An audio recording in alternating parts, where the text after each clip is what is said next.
quando a gente fala da propriedade rural, a gente fala de gestão administrativa, gestão de negócios, gestão de pessoas, mas tem uma parte também que não pode ser esquecida: gestão ambiental. E é sobre esse assunto que nós vamos conversar com a Karina, que é advogada, e também a Michele. Michele é bióloga, engenheira florestal. Isso. Boa tarde, Michele, tudo bem? Boa tarde, Fabélia. Karina, tudo bem com você? Tudo jóia, Fabélia, boa tarde. Primeiro, vocês fiquem à vontade, porque às vezes eu pergunto para uma e a outra que fica melhor, então fiquem à vontade. O que é uma gestão ambiental? Bom, Fabélia, a gestão ambiental, o principal objetivo dela é buscar reduzir impactos ambientais. Quando a gente coloca isso dentro do imóvel rural, a gente percebe que as atividades rurais que são desenvolvidas, elas utilizam de recursos naturais, obviamente. Então, essa gestão ambiental, ela vem para prevenir e para diminuir os impactos causados pelas atividades rurais. Por que isso é importante? A nossa Constituição Federal, ela estabelece que o ambiente ele deve ser preservado, principalmente para garantir um ambiente equilibrado, ecologicamente seguro para as gerações futuras e também para as nossas gerações presentes, certo? E para isso, a Constituição Federal, ela prevê que aquele que cometer qualquer tipo de lesão ao meio ambiente, a pessoa ela desenvolver alguma atividade que ocasione algum tipo de malefício ao meio ambiente, essa pessoa ela pode ser responsabilizada. E essa responsabilização, ela ocorre de forma tríplice. O que significa isso? O produtor rural, ele tem a sua propriedade rural e vai desenvolver uma atividade lá dentro. Determinadas atividades, como a gente vai mencionar ao longo aqui do programa, precisam, por exemplo, de um licenciamento ambiental. Se ele não faz esse licenciamento, essa atividade vai causar um impacto indesejado para o meio ambiente, já que ele não teve aquele procedimento todo exigido pelo órgão ambiental. Causando esse dano ambiental, ele pode ser responsabilizado nas esferas civil, penal e administrativa. Então, além de, por exemplo, ele sofrer um auto de infração pelo órgão ambiental, seja o IBAMA, seja a Secretaria Estadual do Meio Ambiente ou a Secretaria Municipal, também vai ter a sanção penal e ele ainda vai ser obrigado a reparar o dano. Então, são prejuízos que podem ser evitados a partir dessa gestão ambiental. E tem tamanho de propriedade para fazer uma gestão ambiental? Não, na verdade, é interessante que toda propriedade ela tem uma gestão, ainda que a pequena propriedade seja uma gestão mais simples, já que os recursos que ela utiliza são menores. E a grande propriedade, sim, é com mais eficácia na aplicação dessa gestão ambiental, com mais profissionais habilitados, seja engenheiros florestais, sejam biólogos, sejam advogados, enfim, contadores, tudo isso para proceder com essa gestão ambiental de forma eficiente. Então, independente do tamanho da propriedade, você desenvolvendo uma atividade que utilize de recursos naturais, é interessante ter essa gestão ambiental. Na verdade, entre o pequeno e o grande, o que a gente pode diferenciar, na verdade, não é o tamanho, e sim a atividade que ele gera, que ele exerce. Às vezes, a mesma atividade, numa proporção maior, gera um impacto maior. Então, a gente pode conduzir aquilo de uma maneira que seja mais benéfica ou menos impactante no meio ambiente. E é sempre interessante a gente linkar essa gestão ambiental ao tripé da sustentabilidade, né? As fazendas sustentáveis. Porque quando a gente fala em meio ambiente, às vezes as pessoas imaginam uma dificuldade enorme, vários processos burocráticos, custos altos. Mas, na verdade, não é. São pequenas atitudes ali na gestão, na forma de organizar a propriedade que vão gerar um retorno. Quando a gente fala em sustentabilidade, a gente pensa na parte social, ambiental e econômica. E o econômico tem que ser viável. Não adianta eu querer imaginar uma propriedade linda, que não polua, que não tem nada, mas que ela não me retorne financeiramente o que eu estou investindo para que ela seja ambientalmente correta. Ela tem que ser economicamente viável. E como que a gente pode fazer isso? Uma das formas, Fabélia, é a gente diversificar. Se eu tenho diversas culturas na propriedade, eu tenho diversos processos produtivos que vão gerar um produto principal. Mas nesse processo eu vou ter o quê? Resíduos, pelo menos um ou mais, consumo de energia, geração de efluente. E eu vou simplesmente gerar isso? Não, eu vou reaproveitar. O resto de um é insumo para outro. E esse reaproveitamento, ele pode ser a chave aí dessa gestão economicamente viável, porque eu consigo fazer um ciclo completo dessa produção sem ter custos altos, porque tudo que sobra não vai usar no outro e aí fica viável economicamente. Você falou dessa questão da gestão, que as pessoas ficam com medo que eu não quero nem falar de meio ambiente, porque esse negócio me gera multa. Sim. Olha, senhores, é impressionante, mas tem produtor que não quer que nossa equipe vá na propriedade dele com medo que filme algo que não está adequado. Porque tem sim, até, vamos colocar aí, ainda tem hoje, mas a gente tinha ali um sistema muito punitivo em se tratando de ambiente. Não chegava ali para olhar, produtor, parabéns, está dando certo, agora você precisa melhorar aquilo ali ainda. Não, já chegava lá caçando onde que eu vou multar. E ele tem até medo de buscar ali uma informação e já ser punido. Na verdade, uma ferramenta interessante que separa e ajuda entre a punição e a orientação é a ferramenta do licenciamento ambiental. Atividades que têm potencial poluidor, que nem todas as atividades exercidas na propriedade vão precisar de licenciamento, mas algumas precisam, e também de acordo com o tamanho da propriedade.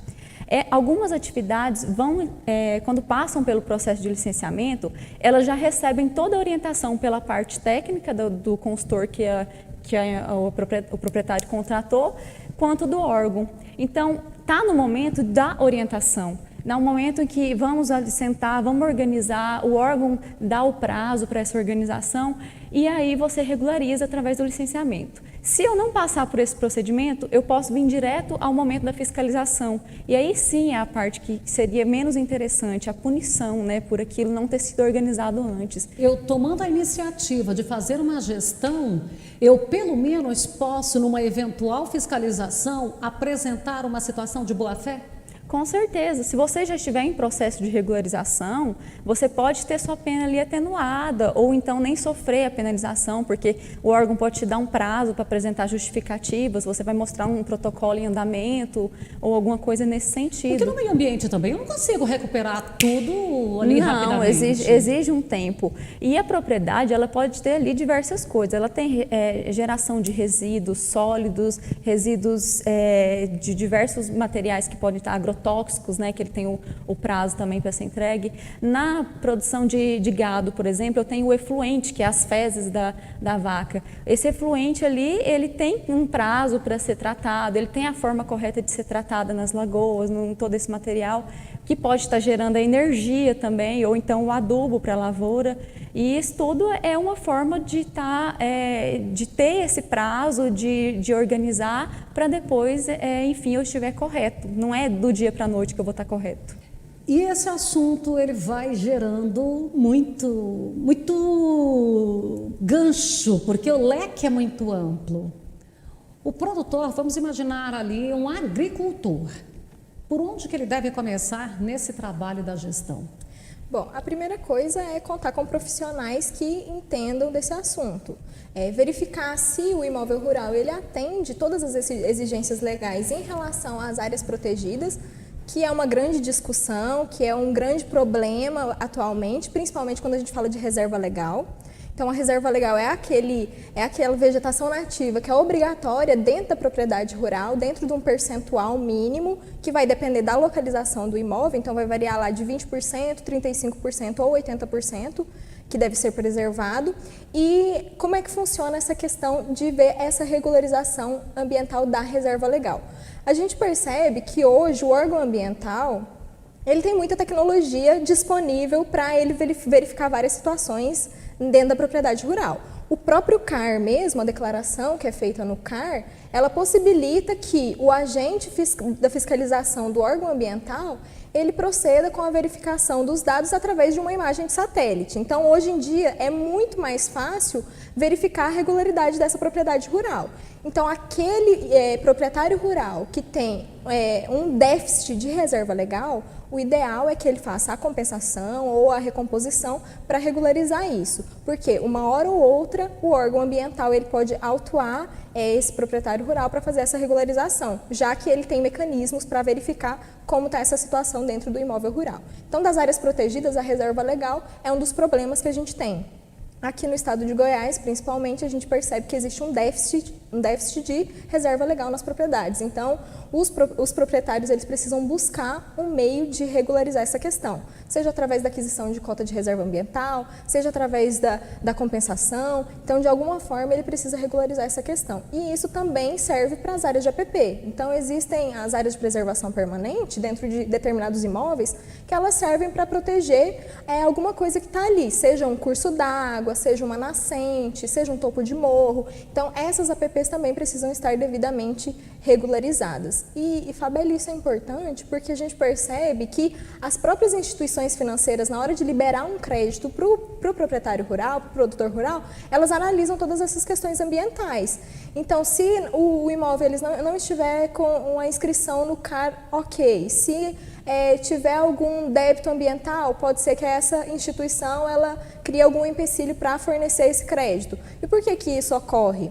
Porque a instituição financeira ela passa a ser uma responsável também por aquilo que ela financia. Então, se ela está financiando uma produção rural, ela é responsável por um dano que aquela produção possa ocasionar ao meio ambiente. Por isso, existem tantas exigências em relação a essas questões ambientais dos imóveis rurais.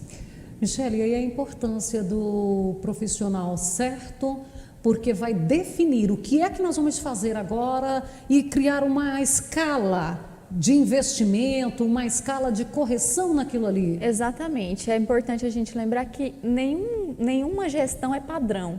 Ela vai variar de acordo com a situação do imóvel e o que o imóvel exige daquele momento, né? Então, a gente sentar, fazer uma análise de toda essa situação. A parte documental, como a Karina falou, é de extrema importância, porque é onde você começa a tentar regularizar.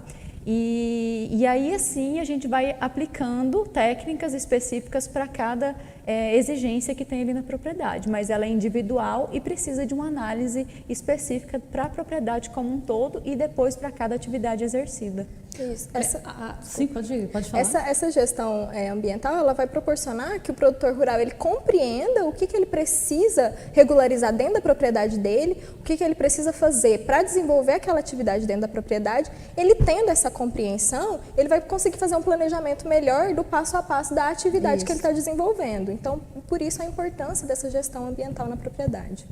E olha, quando a gente fala dessa questão toda de ter esse acompanhamento, teve um dado momento, acho que lá por 2010, mais ou menos, eu acompanhei a Delegacia Estadual de Meio Ambiente nas nascentes do Araguaia. Aliás, na principal nascente, tinha chitolina, era um caso grave aqui em Goiás, ali pelo Parque das Emas, nas proximidades do Parque das Emas. E foi feita uma proposta com os produtores, com alguns que tinham ali, só de cercar. O primeiro momento é não permitir que o gado chegue nas áreas de preservação. Foram as mudas que foram distribuídas, até eram poucas em relação à necessidade. E 10 anos depois, e quando eu estive lá era 2010, já tinha 10 anos desse projeto, não tinha mais o assoreamento que estava acontecendo naquela primeira nascente. Então, quer dizer, é um planejamento que às vezes ele não exige tanto investimento e que já traz retorno, né? Isso. Exatamente. E também é a questão da prevenção. Vale muito mais você prevenir do que você depois arcar com as consequências de um dano ambiental. A gente sabe que os custos e os procedimentos em relação à recuperação de uma área, eles são muito grandes. Então, o proprietário, quando ele assume essa posição de prevenção, de verificar, de fazer essa gestão e de verificar tudo que ele precisa para desenvolver a atividade, ele evita ali na frente um processo judicial, um auto de infração, algum tipo de sanção penal, porque a gente sabe que tem a lei de crimes ambientais que prevê uma série de crimes se a atividade ocasionar algum tipo de lesividade ao ambiente. A gente vê no âmbito administrativo uma série de aplicação de multas, apreensão de equipamentos, exatamente, embargo da área, o que vai impedir a continuidade daquela atividade dentro do imóvel. Então, tudo isso, se feito preventivamente, evita essa série de prejuízos para o produtor rural. E hoje nós já temos uma série de programas e incentivos que beneficiam alguns produtores que fazem esse tipo de preservação. Tem o programa Produtor de Águas da ANA, tem as certificações ambientais que você pode agregar um valor ao produto porque ele está sendo produzido numa fazenda certificada. Então, assim, não é só o fato de estar ali protegendo, é o que você também ganha com isso e agrega valor no seu produto. Paga-se mais caro por um produto que é produzido numa fazenda que é sustentável, que é correta ambientalmente. Então, tem ganhos também. Esse agregar esses valores ao produto, ele é muito interessante, porque a gente sabe que muitas vezes o produtor rural, o proprietário rural, eles são vistos como inimigos do meio ambiente, mas na verdade a gente sabe que é uma série de questões que eles estão envolvidos para a proteção da reserva legal, da APP, do uso da água, da outorga em relação ao uso da água, da embalagem de agrotóxico, que começa desde lá, de quem está fabricando, passa para quem está distribuindo, e essa cadeia se completa se o produtor devolver essa embalagem de agrotóxico de forma correta. Então, na verdade, a maioria dos produtores rurais e proprietários rurais que a gente tem, eles sabem da importância da conservação do meio ambiente e trabalham em prol disso. Então, a importância de agregar valor ao produto que é feito de acordo com as normas ambientais. E outro ganho é a desmistificação de que o produtor é o que degrada, né? Na verdade, ele é o que preserva. Então, olha aí, a gente tem essas meninas lindas, jovens, falando isso, tendo toda essa consciência, aí onde a gente vê o quanto vale a pena investir, sim, nessa juventude. Porque é isso que a gente precisa. Meninas, olha, nosso tempo está esgotado, por enquanto eu quero agradecê-las, mas vamos voltar, vamos falar mais vezes. Com certeza, é um prazer. A gente que agradece.